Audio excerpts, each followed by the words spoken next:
माझं वजन वाढतंय थोडंसं. बऱ्याच स्त्रिया कॉन्ट्रासेप्टिव्ह पिल्स घेतात. जर वयाच्या 24व्या वर्षी 22व्या वर्षी फायब्रॉइड्स होत आहेत, सिस्ट बनत आहेत ओव्हरीमध्ये, ओव्हेरियन सिस्टच्या एक 99% त्याला सक्सेस रेट आहे. बेनाइन ट्युमर्स असतात जे कॅन्सरच नसतात. शेवटी सर्जरी म्हटलं की कुठला तरी ऑर्गन काढणं आलं. काही काही फूडमध्ये हॉर्मोन्स असतात, काही गोळ्या खाताय मुली वजन कमी करण्यासाठी, त्याच्यामध्ये हॉर्मोन्स असतात. अँटी डिप्रेसंट घेतात, अँटी एन्झायटी मेडिसिन्स घेतात.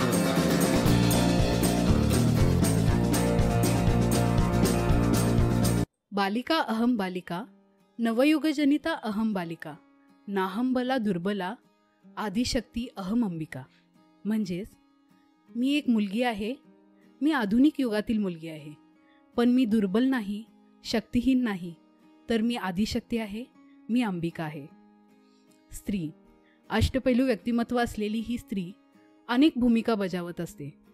ती अन्नदात्री तर आहेच, शिवाय ती कधी आई बनून प्रेमाने कुरवाळते, तर कधी पत्नी म्हणून सुखदुःखात साथ देते, कधी मुलगी म्हणून आधार देते, तर कधी जखमेवर फुंकर म्हणून कुटुंबाची शुश्रूषा करते.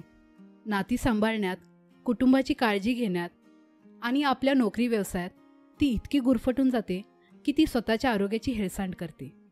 तर एका स्त्रीने आपल्या कुटुंबासोबत आपली स्वतःची आणि स्वतःच्या आरोग्याची काळजी कशी घ्यावी हे आज आपण डॉक्टर गीता पवार यांच्यासोबत उहापोह करून जाणून घेणार आहोत. तर मॅडम, सर्वप्रथम तुमचे आमच्या उहापोह या चॅनेलवरती सहर्ष स्वागत. धन्यवाद प्रिया. आणि माझ्याकडनं सर्वांनाच जागतिक महिला दिनानिमित्त हार्दिक शुभेच्छा. आणि आपण आपला कार्यक्रम आता पुढे चालू करूया. हो, नक्कीच. जसे की आपल्याला माहिती आहे की महिलाचे शारीरिक आणि मानसिक आरोग्य हे कुटुंबाचे आरोग्य ठरवते. तर एक डॉक्टर म्हणून तुमचे काय मत आहे? हे अगदी बरोबर आहे. एका महिलेचं शारीरिक आणि मानसिक आरोग्य जर योग्य असेल, म्हणजे आरोग्य बॅलन्समध्ये असेल, तर त्या कुटुंबातील प्रत्येक व्यक्तीचं शारीरिक आणि मानसिक आरोग्य सुद्धा एकदम व्यवस्थित राहतं.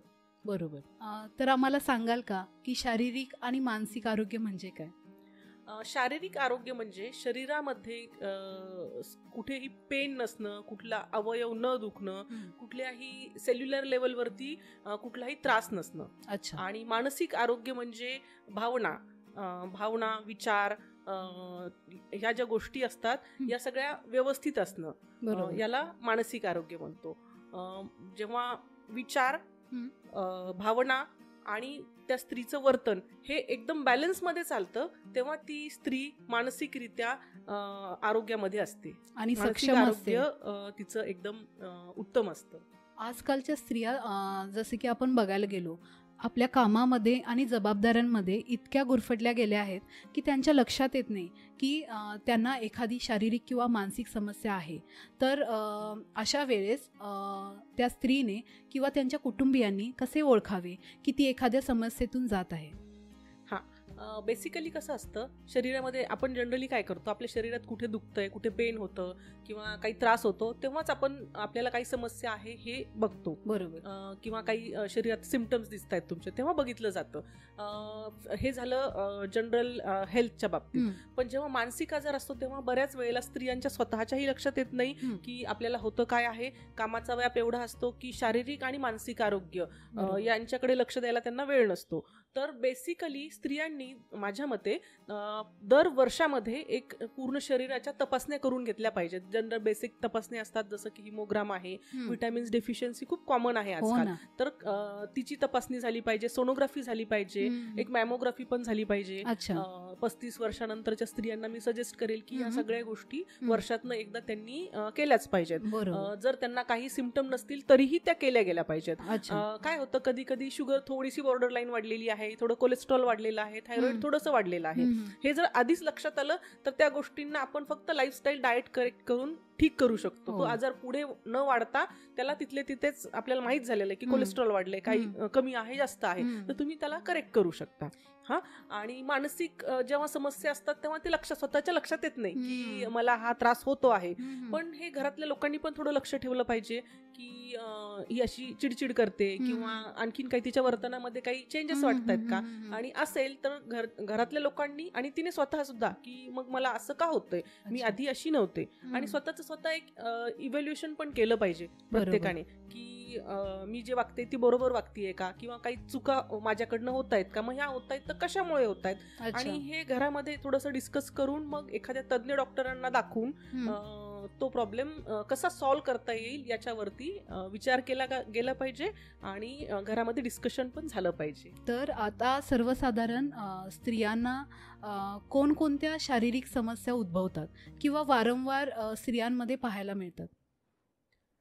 शारीरिक समस्या जर म्हटलं तर आपण जनरली काय करतो की दुखल्यानंतरच डॉक्टरांपर्यंत जातो. हो ना.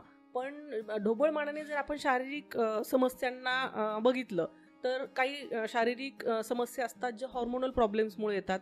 काही शारीरिक समस्या, काही पॅथॉलॉजिकल डेव्हलपमेंट होते शरीरामध्ये, जसे एखादा ट्युमर डेव्हलप होतोय, बेनाईन असू शकतो, कॅन्सरच असू शकतो, एखादी गाठ डेव्हलप होतीये, किंवा तुमच्या बोन्स मधलं कॅल्शियम कमी झाल्यामुळे ऑस्टिओपोरोसिस होते. अशा ज्या पॅथॉलॉजिकल गोष्टी आहेत त्यामुळे तयार होतो. आणि काही फिजिओलॉजिकल असतात, वेदना होणं, over use of muscle, lack of sleep, जसं खूप काम करतात, झोप होत नाहीये व्यवस्थित, खाण्याच्या वेळा पाळल्यानं गेल्यामुळे जी ऍसिडिटी होते, त्यामुळे जे सिम्पटम्स येतात, तो एक वेगळा भाग झाला आजारांचा.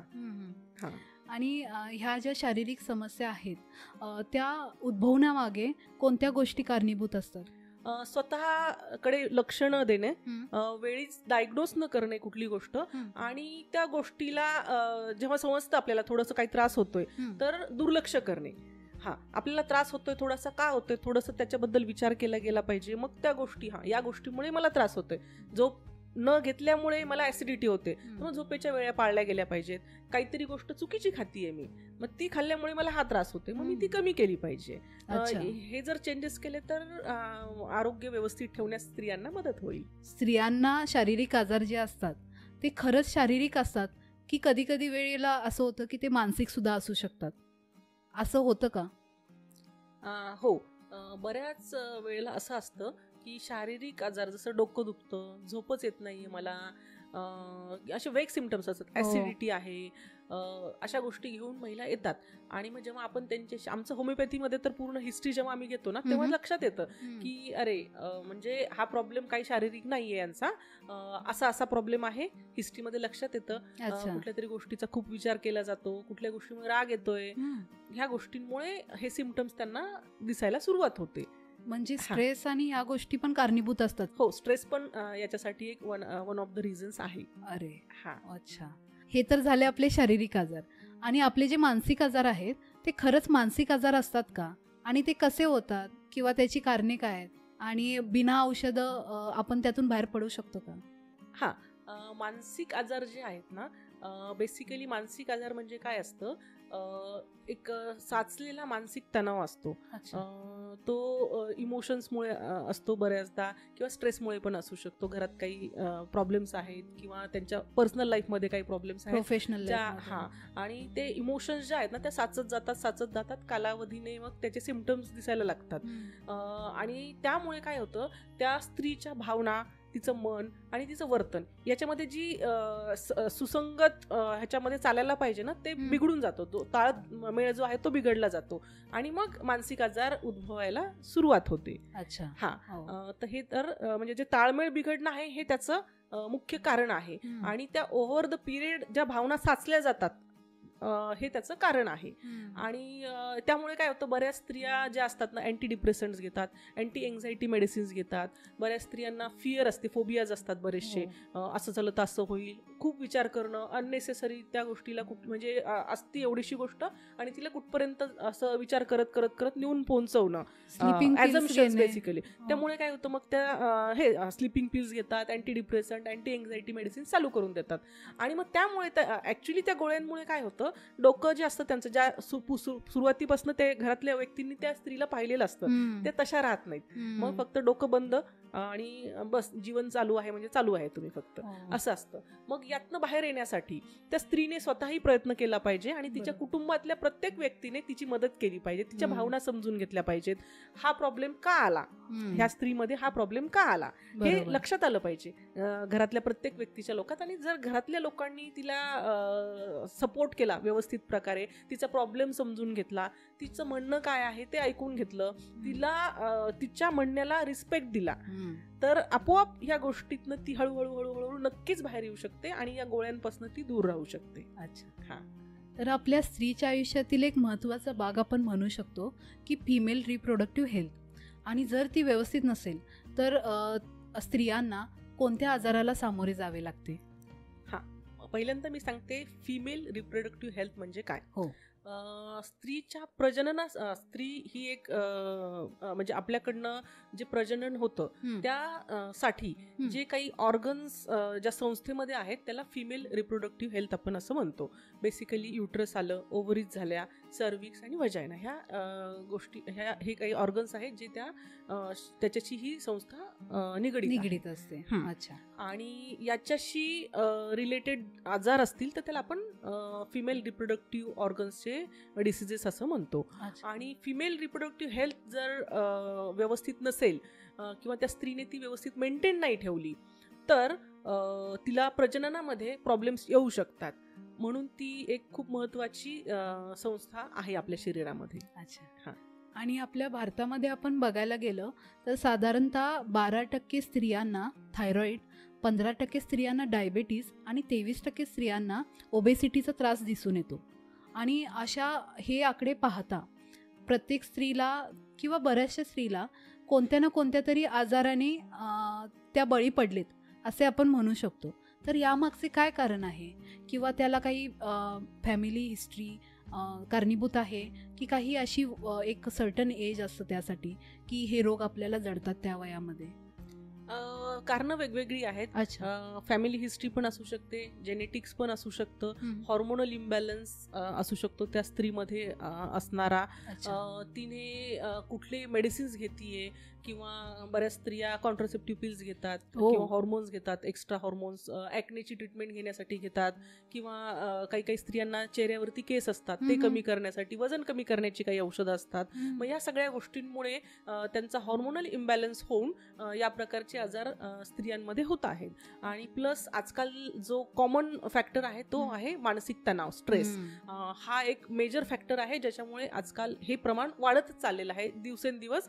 आणि प्लस आहे आपल्या खाण्यामध्ये जे केमिकल्स आहेत, हॉर्मोन्स आहेत, त्यामुळे सुद्धा बऱ्याचशा स्त्रियांमध्ये हे आजार आजकाल उद्भवत आहेत. अच्छा. हा, ओके.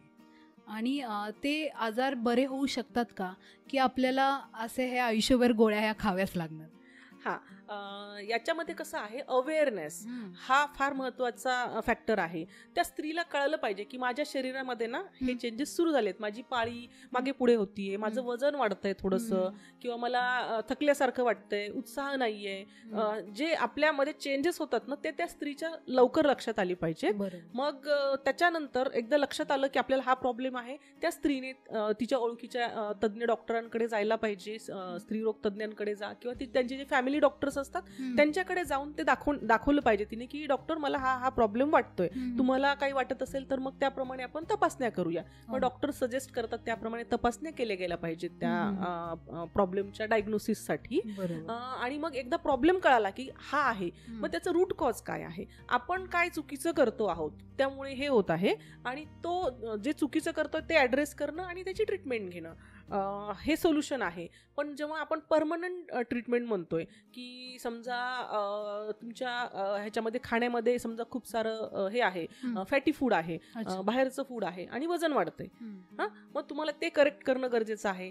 थायरॉइड, मानसिक तणाव आहे, कामाचा स्ट्रेस आहे, ठीक आहे, पण मग त्याला करेक्ट करण्यासाठी ज्या गोष्टी आहेत, जसं की तुम्ही रेग्युलरमध्ये मेडिटेशन करा, योगा करा, डॉक्टरांच्या सल्ल्याने औषधं घ्या आणि त्या डिसीजला कंट्रोल करा, हे असं करता येईल. आणि जर आयुष्यभर गोळ्या खायच्या नसतील तर मग स्वतःवरती त्या लेवलवरती परफेक्ट काम केलं गेलं पाहिजे, म्हणजे त्या गोळ्या आयुष्यभर खाण्याची कधीही गरज पडणार नाही. पहिले तर प्रिव्हेंटिव्ह ट्रीटमेंट झाली पाहिजे, म्हणजे प्रिव्हेन्शनसाठी प्रत्येक स्त्रीने आज जागरूक असलं पाहिजे की मला कुठलाही आजार नकोय. तर म्हणजे स्त्री म्हणण्यापेक्षा जेव्हा त्या मुली असतात तेव्हाच त्यांना हे एज्युकेशन दिलं गेलं पाहिजे की हे तुम्ही करा म्हणजे तुमची हेल्थ चांगली राहील. मग रेग्युलरमध्ये डाएट प्रॉपर फॉलो करणे, योगा करणे, मेडिटेशन करणे, या सगळ्या गोष्टी जर त्यांनी हेल्दी हॅबिट्स स्वतःला लावून घेतल्या ना सुरुवातीपासूनच, तर हे डिसीजेस होणार नाहीत. आणि आपण काय खातो याचं पण अवेअरनेस असलं पाहिजे. काही काही फूडमध्ये हॉर्मोन्स असतात, काही गोळ्या खाताय मुली वजन कमी करण्यासाठी, त्याच्यामध्ये हॉर्मोन्स असतात, किंवा ऍक्नेची ट्रीटमेंट घेताय, मग ऍक्ने का येत आहेत, कारण हॉर्मोन्स इम्बॅलन्स आहेत, मग त्याला नका ट्रीट करू. हे आपले हॉर्मोन्स का इम्बॅलन्स झाले आहेत ती गोष्ट ट्रीट केली गेली पाहिजे, आणि मग आपोआप तो आजार पण शरीरात राहणार, उद्भवणारच नाही बेसिकली. आणि समजा उद्भवला तर त्याला मग ट्रीट केलं गेलं पाहिजे. अच्छा. हा, जशा की सर्जिकल केसेस असतात, ब्रेस्टमधील गाठ आली आणि युटेराईन फायब्रॉइड्स आले, म्हणजे आपली गर्भाशयाची गाठ असते, स्किन वॉर्ड्स असतात, कॉन्स असतात, तर अशा सर्जिकल केसेस ज्या आहेत त्या बिना सर्जरी ठीक होऊ शकतात का? आणि तुमचे काही अनुभव असतील तर ते आमच्यासोबत शेअर कराल का? नक्कीच. याचं प्रमाण आता बऱ्यापैकी वाढलेलं आहे. युट्राईन फायब्रॉइड्स म्हणजे गर्भाशयाला जी गाठ येते, ब्रेस्टचा फायब्रोएडिनोमा म्हणजे जी ब्रेस्टमध्ये गाठ असते, ओव्हेरियन सिस्ट झाले, परत वॉर्ड्स आणि कॉन्स, तर हे खूप कॉमन गोष्टी आहेत ज्याला जनरली सर्जरी सजेस्ट केली जाते. पण या गोष्टी ज्या आहेत ना, अशा हे नसतात, खूप घातक नाही आहेत, तोपर्यंत लगेच सर्जरी करण्याची गरज नाही. म्हणजे जसं की बेनाईन ट्युमर्स असतात, जे कॅन्सरच नसतात, त्यांच्यासाठी सर्जरी न करता आता होमिओपॅथीमध्ये बऱ्यापैकी औषधं उपलब्ध आहेत. तर जवळपास कोणी होमिओपॅथीचे डॉक्टर्स असतील स्त्रियांच्या किंवा त्यांच्या अनुभवातले, ज्यांच्याकडे ते रेग्युलरमध्ये जात आहेत, अशा डॉक्टरांना दाखवून या गोष्टींच्या ट्रीटमेंट्स केल्या जाऊ शकतात. आणि उत्तम प्रकारे, म्हणजे आता माझा तर अनुभव आहे, ओव्हेरियन सिस्टच्या एक 99% त्याला सक्सेस रेट आहे ओव्हेरियन सिस्टच्या केसेसला. फायब्रोएडिनोमाला पण एक 95% पर्यंत, युट्राईन फायब्रॉइड्सला पण एक 98% पर्यंत वगैरे होमिओपॅथिक औषधांनी मी स्वतः केसेस ठीक केलेल्या आहेत. तर सर्जरी हे लास्ट ऑप्शन असलं पाहिजे, कारण जर वयाच्या 24व्या वर्षी 22व्या वर्षी फायब्रॉइड्स होत आहेत, सिस्ट बनत आहेत ओव्हरीमध्ये, किंवा फायब्रोएडिनोमा होतंय, तर त्याचं रूट कॉज शरीरातनं गेलं पाहिजे. सर्जरी हे लास्टचं ऑप्शन ठेवलं गेलं पाहिजे आयडियली. लोकांना माहीत नसतं, जनरली लोक जातात डॉक्टरांकडे, डॉक्टर सजेस्ट करतात, कारण त्या डॉक्टरांनाही ही अशी औषधं आहेत ते माहीत नसतं. त्यांची चूक नाहीये, कारण त्यांनी जो अभ्यास केला त्याप्रमाणे ते सांगतात की आम्ही हा अभ्यास केलेला, या केसेससाठी सर्जरीच आवश्यक आहे. पण अशाही ट्रीटमेंट्स आहेत आणि हे बऱ्याचशा लोकांना माहीत आहे, त्यामुळेच ते आमच्याकडे येतात ना ते पेशंट्स, आणि ते ठीकही होतात. तर कुठलीही सर्जरी असो, हे तर फिमेल रिप्रोडक्टिव्ह सिस्टमच्या संदर्भात झालं, पण कुठलीही सर्जरी असेल ना, तर एक 2-3 ओपिनियन घेतले गेले पाहिजेत. आणि या सर्जरीला टाळण्यासाठी जर काही अल्टरनेटिव्ह ट्रीटमेंट अवेलेबल असेल तर नक्कीच त्या गोष्टीचा विचार केला गेला पाहिजे. हो ना, खरं आहे. तसे बघायला गेले तर सर्जरी ही एका दिवसात होऊन जाते, आणि बरेचसे हेल्थ इन्शुरन्स असतात की जे सर्जरीज कव्हर करतात. तर मग लोकांचा असा समज होतो की बाबा एका दिवसात जी होणारी गोष्ट आहे त्यासाठी आपण भरपूर दिवस गोळ्या खाण्यापेक्षा एका दिवसात होते तर करून टाकूया. तर मग तुम्ही असे का म्हणता की सर्जरी करू नका आणि त्यावर ट्रीटमेंट घ्या, किंवा अल्टरनेटिव्ह ऑप्शन म्हणून दुसरा उपाय शोधा? हा अगदी उत्तम प्रश्न आहे. हा प्रश्न बऱ्याच पेशंट्सला पडलेला असतो, जेव्हा आम्हाला ते फोन करतात, मॅडम मला असा प्रॉब्लेम आहे आणि मला डॉक्टरांनी सर्जरी सजेस्ट केलेली आहे, तुमच्याकडे याच्यासाठी काही ट्रीटमेंट आहे का? मग ते क्लिनिकमध्ये येतात त्यांच्या पूर्ण फाईल्स वगैरे घेऊन, रिपोर्ट्स घेऊन. मग फाईल्स बघितल्यावर जेव्हा आम्ही सांगतो की आता हे होणार, मग ते किती दिवसात होणार, हा प्रश्न पहिला असतो त्यांचा. मी औषध घेतलं की 8 दिवसात बरं होणार, 15 दिवसात बरं होणार, की कधी बरं होणार? मग त्यावेळेला आम्हाला सांगावं लागतं, हा डिसीज तयार होण्यासाठी शरीरामध्ये एक सर्टन कालावधी तुम्हाला लागलेला आहे, त्याचं एक काही कारण आहे, आपण ते शोधू आणि कारणाला ट्रीट करू. त्यामुळे जी पॅथॉलॉजी डेव्हलप झालेली ती लगेच नाही जाणार. आणि शरीरामध्ये एक ऑर्गन आहे, समजा ओव्हरीला सिस्ट झाला आहे, ब्रेस्टमध्ये एखादा गाठ झालेली आहे, बिनाईन ट्युमर आहे, घाबरण्याची काहीच गरज नाहीये. आणि त्याच्यासाठी औषध उपलब्ध आहे. जेव्हा डॉक्टर तुम्हाला सांगता आहेत की हे डॉक्टर म्हणजे हे औषध तुम्हाला लागू पडणार आणि तुम्ही फक्त पेशन्स ठेवा आणि औषध व्यवस्थित घ्या, तर तुम्ही ह्या गोष्टी केल्या पाहिजेत. शेवटी सर्जरी म्हटलं की कुठला तरी ऑर्गन काढणं आलं, एकतर पोटात असेल तर पोट फाडा, आजकाल असतात 1 टाक्याचं ऑपरेशन म्हणतात, एका दिवसात म्हणजे तुम्ही घरी जाऊ शकता. असं एका दिवसात जरी गेलं तरी पूर्ण हिलिंगसाठी 1 महिना जातोच. कुठली सर्जरी असेल तर आरामात जातो. म्हणजे पाईल्स पण असतील किंवा ओव्हेरियन सिस्ट काढला, लगेच दुसऱ्या दिवशी पेशंट कामाला नाही जाऊ शकत. ही औषधं घेऊन, जी होमिओपॅथीची औषधं असतात किंवा आयुर्वेदिक औषधं असतात किंवा कुठली अल्टरनेटिव्ह ट्रीटमेंट आहे, या गोष्टी करून पेशंट त्याचं दैनंदिन जे रुटीन आहे ते व्यवस्थित तसंच चालू ठेवू शकतो. आणि बऱ्याचशा गोष्टी आहेत, आता कॉर्न आहे, वॉट्स आहेत किंवा किडनी स्टोन्स आहेत, गॉल ब्लॅडर स्टोन आहे, जो दुखत नाहीये, काही नाहीये, तसाच आहे, फक्त आपल्याला त्याची ट्रीटमेंट करायची आहे. मग सर्जरी करून तुम्ही तुमचा महिना त्यात घाला, तुमच्या शरीराची छेडछाड करा, एक ऑर्गन जो देवाने काहीतरी कामासाठी दिलेला आहे शरीरात तो काढा किंवा त्याचा कुठला पार्ट काढून टाका. हे करण्यापेक्षा जर औषध घेऊन तुम्ही ठीक होत असाल तर पेशन्स ठेवा आणि फक्त औषध घ्या आणि शरीराला हील करण्याची सवय लावा ना. आता काय होतं, बेसिकली रूट कॉज शरीरात राहतं. समजा गॉल ब्लॅडर स्टोन आहे किंवा एखाद्या फिमेलच्या ओव्हरीमध्ये सिस्ट आहे किंवा ब्रेस्टमध्ये बिनाइन ट्युमर आहे, तो काढला, पण ते रूट कॉज शरीरात राहतं. काही दिवसानंतर दुसरीकडे कुठेतरी काहीतरी आजार येतो. मग असे पेशंट वारंवार एका वर्षात 1, 2, 3 अशी पेशंट आमच्याकडे येतात क्लिनिक्समध्ये की हे ऑपरेशन केलं, थोडे दिवस मग शांतता असते, परत नेक्स्ट इयरला दुसरं ऑपरेशन. मग काय काय तुम्ही शरीरातनं काढणार. आणि जेव्हा खरंच इमर्जन्सी, समजा एखादी गोष्ट आहे जिला सर्जरीची फार मेजर गरज नाहीये, आता सर्जरी केली आणि एखादी इमर्जन्सी आली 2-3 महिन्यामध्ये जिथे सर्जरीची खरंच गरज आहे, मग त्यावेळेला तुमचे एका वर्षात 2-3 ऑपरेशन होऊन जातात ना. हो ना. हा, मग हे करण्यापेक्षा जर अल्टरनेटिव्ह ट्रीटमेंट्सने या गोष्टी ठीक होऊ शकतात तर व्हाय नॉट. बरोबर. म्हणजे चिरपाड करून शरीराचे हाल करून घेण्यापेक्षा जर औषधांनी जर त्या गोष्टी क्युअर होत असतील, बरोबर, तर का नाही. आणि तुमचं रुटीन डिस्टर्ब न करता होतं हे सगळं. बरोबर. कुठलंही पेन होत नाही, कुठलाही त्रास नाहीये आणि ही सगळी औषधं हार्मलेस आहेत, साईड इफेक्ट फ्री आहेत, तर घ्यायला काय हरकत आहे. खरंय की नाही. तर महिला दिनाचे औचित्य साधून तुम्ही महिलांच्या आरोग्याशी निगडीत असलेल्या आणि त्यांच्या समस्यांचे समाधान करून दिल्याबद्दल तुमचे मनापासून धन्यवाद. प्रिया, मला पण एक सांगायचं आहे की प्रत्येक महिलेने तिच्या शारीरिक आणि मानसिक आरोग्याची काळजी घेणं, ते मेंटेन ठेवणं हे खूप गरजेचं आहे. हेच माझं आजच्या या जागतिक महिला दिनाच्या निमित्त प्रत्येक स्त्रीला सांगणं आहे. धन्यवाद. खूप छान, धन्यवाद. जागतिक महिला दिनानिमित्त बनवलेल्या या स्पेशल एपिसोडचा दुसरा भाग घेऊन लवकरच येत आहोत. त्या भागामध्ये महिलांच्या आरोग्याशी निगडीत असलेल्या काही प्रश्नांवरती आपण चर्चा करणार आहोत. तर त्यासाठी चॅनेलला सबस्क्राईब करायला अजिबात विसरू नका आणि बेल आयकॉन प्रेस करायला विसरू नका, जेणेकरून येणाऱ्या व्हिडिओचे नोटिफिकेशन तुम्हाला मिळून जाईल. आणि हा व्हिडिओ तुम्हाला जर आवडला असेल तर व्हिडिओला लाईक करा आणि शेअर करायला अजिबात विसरू नका. धन्यवाद.